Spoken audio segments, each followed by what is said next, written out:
Hello everyone, welcome to another video by SSC scholars. Guys, आप किसी भी exam को क्रैक करना चाहते हैं तो उसमें आपका प्रिपरेशन में फर्स्ट स्टेप होता है सिलेबस को अच्छी तरीके से जानना। You should be very clear about the syllabus first.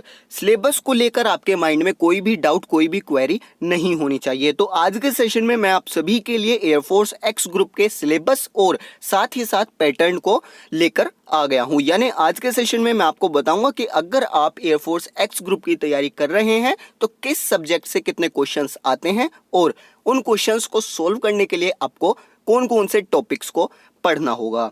Session काफी ज्यादा इंपॉर्टेंट होने वाला है। जिनको नहीं पता उन्हें मैं बता दूं, एयरफोर्स हर साल में 2 बार 10+2 लेवल पे ये एग्जाम्स कंडक्ट कराता है, एयरफोर्स एक्स ग्रुप के लिए और वाई ग्रुप के लिए। तो आज के सेशन में हम एयरफोर्स एक्स ग्रुप के सिलेबस एंड पैटर्न की बात करने वाले हैं।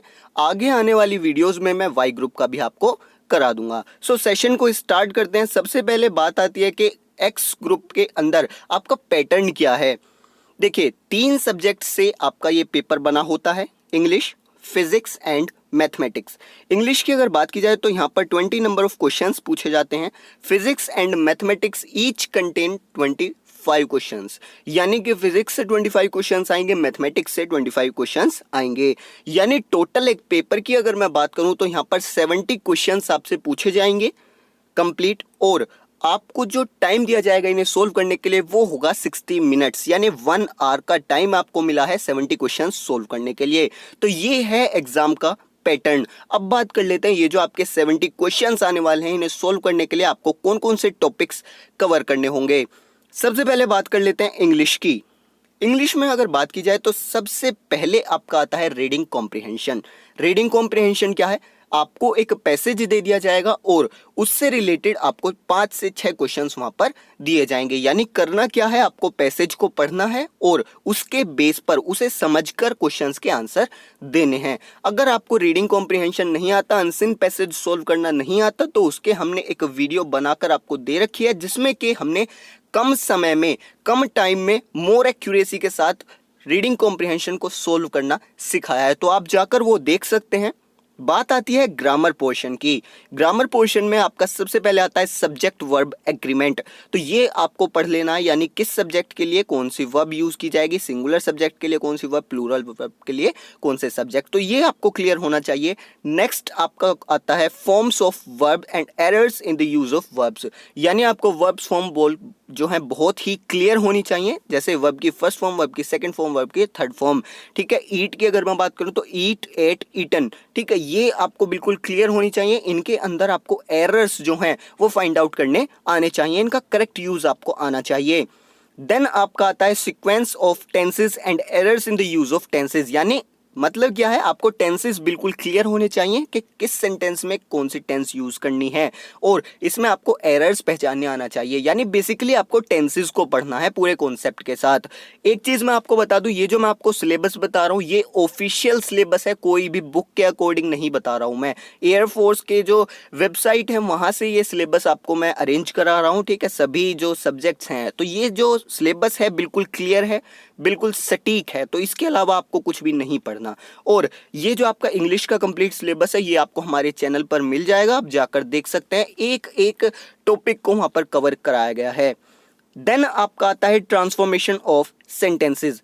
ट्रांसफॉर्मेशन का क्या मतलब है? देखिए, ट्रांसफॉर्मेशन होता क्या है, आप एक सेंटेंस के जो वर्ड्स हैं उनको चेंज कर रहे हैं बट मीनिंग चेंज नहीं होना चाहिए। यानी सेंटेंस की फॉर्म आप चेंज कर रहे हैं बट उसका मीनिंग चेंज नहीं होना चाहिए, ये कहलाता है ट्रांसफॉर्मेशन। तो आपके क्वेश्चंस बन सकते हैं, कोई आपको एसर्टिव सेंटेंस यानी पॉजिटिव सेंटेंस एक आपको दे दिया, आपसे बोला जाए नेगेटिव सेंटेंस बनाइए, मीनिंग चेंज नहीं होना चाहिए।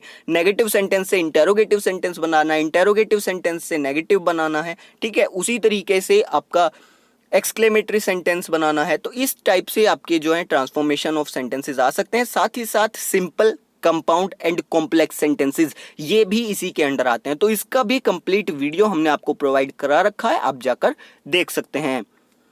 देन आपका ग्रामर पोर्शन से ही एक कॉन्सेप्ट आता है फॉर्मेशन ऑफ वर्ड्स, यानी वर्ड्स को बनाना। यहां पर क्या मतलब है, आपको ये आना चाहिए। मान लीजिए आपको एक नाउन दी गई है, एक नाउन आपको दे दी यहां पर ऑनेस्टी। ठीक है, ऑनेस्टी क्या है, एक नाउन है। तो आपसे पूछ लेगा कि इसका एडजेक्टिव फॉर्म बताइए कि इसका एडजेक्टिव क्या बनेगा, तो ऑनेस्टी का एडजेक्टिव क्या बनेगा, ऑनेस्ट बन जाएगा। तो आपको कन्वर्ट करना आना चाहिए, यानी ये क्या है, एक तरीके से पार्ट्स ऑफ स्पीच के बीच में इंटरचेंज है, ट्रांसफॉर्मेशन है। तो इसकी भी कंप्लीट वीडियो आपको मिल जाएगी, किस नाम से, interchange in parts of speech के नाम से। वहां पर जाकर आप देख सकते हैं ये क्या कॉन्सेप्ट है। देन आपके आते हैं डिटर्मिनर्स। इसके अंदर आपको आर्टिकल्स वगैरह क्लियर होने चाहिए। प्रेपोजिशंस की हमारी हाल ही में 100+ प्रेपोजिशन की सीरीज चल रही है, जहां पर कि हम 100 से ज़्यादा प्रेपोजिशंस आपको करा रहे हैं, एक एक करके सभी जो है पार्ट वाइज वहां पर कॉन्सेप्ट दिया जा रहा है आपको। देन आपका आता है नाउन एंड प्रोनाउन। अब नाउन के अंदर मैंने आपको बता रखा है 5 कॉन्सेप्ट्स मैंने आपको वीडियो में डिस्कस कर रखे हैं, तो वो आपको क्लियर होने चाहिए। प्रोनाउंस आपको क्लियर होने चाहिए। देन आपका आता है adjectives, adverbs, conjunction and modals. English की अगर मैं बात करूं तो देखिए मोडाल्स आपका इंपॉर्टेंट है, यहाँ पर काफ़ी ज़्यादा इंपॉर्टेंट है। और एक आपका फॉर्मेशन ऑफ वर्ड्स, यहाँ से भी आपके क्वेश्चन एक लगातार बनता आ रहा है। आप कोई भी एग्जाम उठाकर देख लीजिए, यहाँ पर आपको एक क्वेश्चन ज़रूर मिल जाएगा। देन आपके आते हैं क्लोजेज। क्लोजेज काफ़ी ज़्यादा इंपॉर्टेंट है, नाउन क्लोजेज, एडवर्ब क्लोजेज, ये आपको बिल्कुल क्लियर होने चाहिए। देन अब हम मूव ऑन करते हैं वोकेबलरी पार्ट पे। वोकेबलरी पार्ट से आपको एंटोनिम्स, सिनोनिम्स आने चाहिए, इससे आपके काफ़ी क्वेश्चंस बन जाते हैं। वोकेबलरी आपकी यहाँ पर भी ग्रामर पोर्शन में भी काम देगी, और साथ ही साथ रीडिंग कॉम्प्रिहेंशन यानी अनसीन पैसेज में भी क्वेश्चंस बन सकते हैं वोकेबलरी से। तो आपको synonyms, antonyms, one word substitution, spelling pitfalls, idioms and phrases आपको यहाँ पर सिंपल पूछे जाते हैं, ठीक है। ज़्यादा कोई यहाँ पर लेवल इस एग्जाम का हार्ड नहीं है, इजी लेवल है, आप क्लियर कर सकते हैं। और आपके कंफ्यूज्ड एंड मिसयूज्ड वर्ड्स, तो ये आपको क्लियर होने चाहिए वोकैब पार्ट में। इसके बाद में अब आता है आपका इंपॉर्टेंट कॉन्सेप्ट नरेशन, यानी डायरेक्ट एंड इनडायरेक्ट स्पीच। इसके अंदर आपको कमांड्स एंड रिक्वेस्ट, यानी कि कुछ ऐसे सेंटेंसेस होते हैं जिनमें आपको कमांड दी जाती है या फिर रिक्वेस्ट की जाती है, तो उन सेंटेंसेस को आपको डायरेक्ट से इनडायरेक्ट में ट्रांसफॉर्म करना आना चाहिए, इनडायरेक्ट स्पीच से डायरेक्ट स्पीच में ट्रांसफॉर्म करना आना चाहिए। यही बेसिक क्वेश्चंस आपके पूछे जाते हैं। इसके अलावा टेंसेस से रिलेटेड जो रूल्स हैं नरेशन में, वो आपको याद होने चाहिए।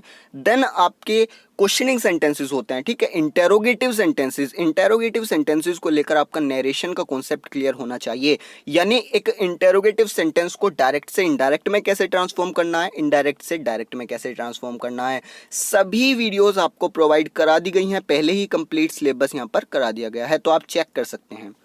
देन आपका आता है voice, active and passive voice, ये भी काफ़ी इंपॉर्टेंट है। आपके यहाँ पर 5 से ज़्यादा क्वेश्चंस बनते हैं, ठीक है। इसके अंदर आपको क्या पढ़ना है, टेंसेस के अकॉर्डिंग वॉइस में क्या चेंज आता है, यानी एक्टिव से पैसिव में आप जा रहे हैं तो टेंस के अकॉर्डिंग क्या चेंजेस आएंगे। इसके अलावा और जो ट्रांसफॉर्मिंग रूल्स हैं, ठीक है, एक्टिव से पैसिव में जाना, पैसिव से एक्टिव में जाना, ये आपको बिल्कुल क्लियर होना चाहिए। मान लीजिए सेंटेंस में कोई प्रेपोजिशन दी हुई है, तब आप एक्टिव से पैसिव में कैसे जाएंगे, या फिर मोडाल ऑक्सिलरी पर क्या असर पड़ेगा अगर आप एक्टिव पैसिव ट्रांसफॉर्मेशन कर रहे हैं। इन्फिनेटिव का केस आपको आना चाहिए, पार्टिसिपल्स का केस आना चाहिए। तो इन्फिनेटिव, पार्टिसिपल्स और साथ ही साथ जीरंड भी हमने कवर करा दिया है। देन आपके आते हैं जम्बल्ड सेंटेंसेस। इनमें क्या होगा, एक सेंटेंस को 3-4 पार्ट्स में तोड़ दिया जाएगा। ये आपके बेसिकली मैं कहूँ PQRS वाले क्वेश्चंस हैं, यानी कि आपको PQRS नाम दे दिया जाएगा सेंटेंस के पार्ट्स को, और उन्हें बोलेगा कि इन्हें अरेंज करिए, यानी सही वे में बताइए कि सही सेंटेंस कैसे बनेगा। ये था आपका इंग्लिश पोर्शन। देन आता है फिजिक्स। फिजिक्स की अगर मैं बात करूं तो सबसे पहला आपका चैप्टर है, टॉपिक है physical world and measurement. Then kinematics, work, energy and power, काफ़ी इंपॉर्टेंट है। लॉज ऑफ मोशन, ये भी इंपॉर्टेंट है। Motion of system of particles and rigid body, gravitation आपका इंपॉर्टेंट है।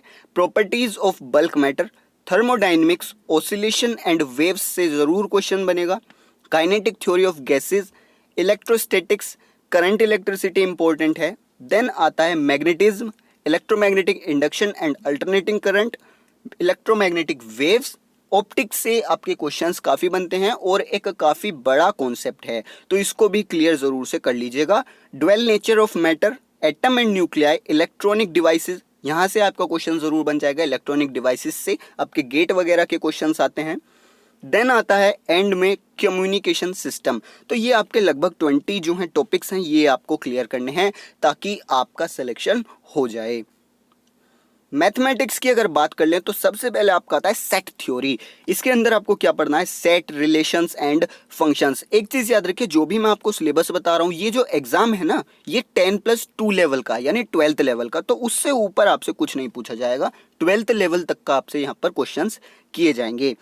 देन आपका आता है मैथमेटिकल इंडक्शन। काफी बड़े क्वेश्चंस होते हैं इसके अंदर, बट इजी होते हैं, आप अच्छे से समझ जाएंगे।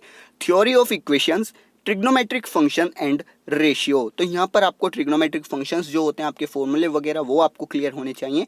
देन आपका आता है complex number, sequence and series. Sequence and series का मतलब क्या है, इसमें आपको एपी एंड जीपी पढ़ने हैं, यानी आपको अर्थमेटिक प्रोग्रेशन वगैरह यहाँ पर पढ़नी है।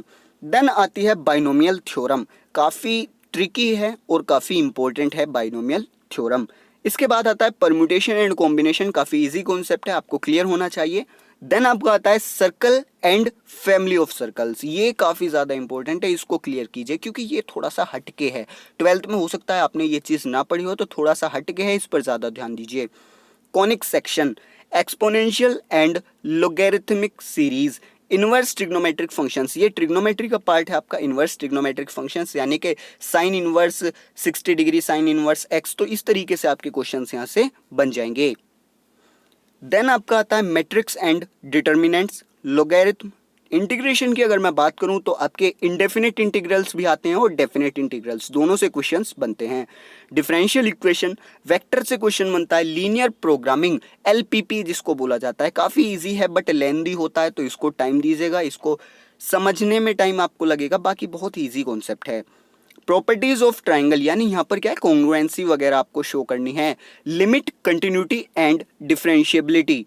देन आपका आता है डिफरेंशिएशन। अब डिफरेंशिएशन के अंदर ही एक कॉन्सेप्ट है एप्लीकेशन ऑफ डेरिवेटिव्स। लास्ट में आपका आता है प्रोबेबिलिटी। काफ़ी इंपॉर्टेंट है, क्वेश्चन ज़रूर बनेगा आपके। बेसिकली बॉल्स वगैरह से बनता है, ठीक है। बैग में से बॉल आपको पिक करनी है, एक बॉल आपने उठा ली, वो रेड कलर की निकली, तो दूसरी जो है वो ग्रीन कलर की निकलेगी। इसकी क्या प्रोबेबिलिटी है, क्या संभावना है। इसके बाद आपका आता है स्टैटिस्टिक्स। तो ये आपका सिलेबस था एयरफोर्स एक्स ग्रुप के लिए। अगर आपको सिलेबस में कोई भी डाउट है, कोई भी क्वेरी है, इवन आपको सिलेबस पढ़ते वक्त कोई भी डाउट आ रहा है, कोई भी क्वेरी आ रही है, तो आप मुझसे ज़रूर से पूछ लीजिएगा। और आज के सेशन में इतने रखते हैं। Thanks for watching.